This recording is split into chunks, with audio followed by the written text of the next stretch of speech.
Rating agencies do not appear to be getting optimistic on fiscal improvement for the U.S. government. Yahoo Finance's senior columnist Rick Newman joins us now with more. Rick.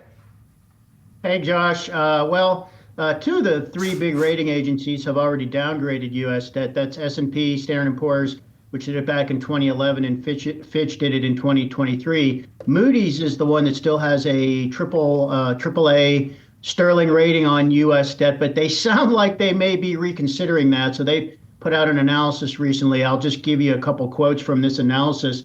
U.S. fiscal strength is on course for a continued multi-year decline, driven by widening federal budget deficits, a rising debt burden, and falling debt affordability.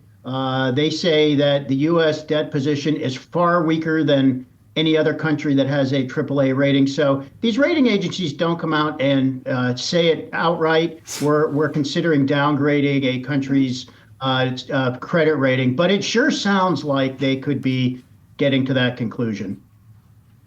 Hey, Rick, Christine here. I mean, part of the reason for the downgrades has to do with the lack of impact from DOGE improvements, the lack of that $700 billion in tariff revenue that we were, supposed to be seeing. Of course, with the story changing so frequently, it's unclear of what the trade policy will be. One of the major campaign promises the Trump administration made when they were on the trail was that they would renew these expiring tax cuts for businesses and for folks like us. That money was coming from some of the tariffs and the other improvements that they were set to make. Do you see a possibility where we don't get a renewal of these tax cuts? Because obviously the money isn't there, and that was certainly something that people voted on. I don't think so. I think those the extension of the tax cuts are coming for sure. That is a top Trump economic priority. It's up there with tariffs. If you could say two Trump economic priorities, extend the tax cuts as one, and impose tariffs as another one. I would add to that, actually, Trump has actually promised at least 10 or 12 additional tax cuts. Go back to the campaign, no tax on tip income, no tax on Social Security benefits, some other things like that. And Congress is trying to figure out how much of those new tax cuts can we stuff into a big bill by the end of this year.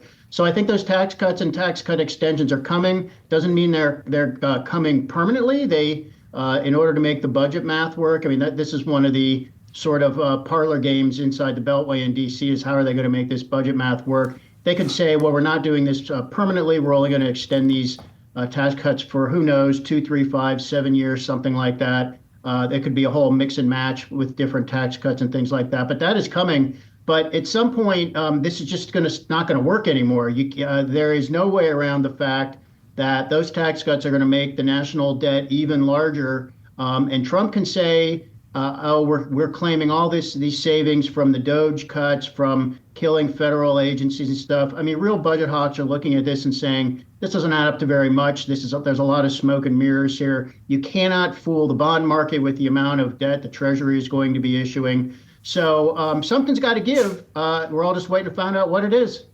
All right. Thank you, Rick. Appreciate it. Yep.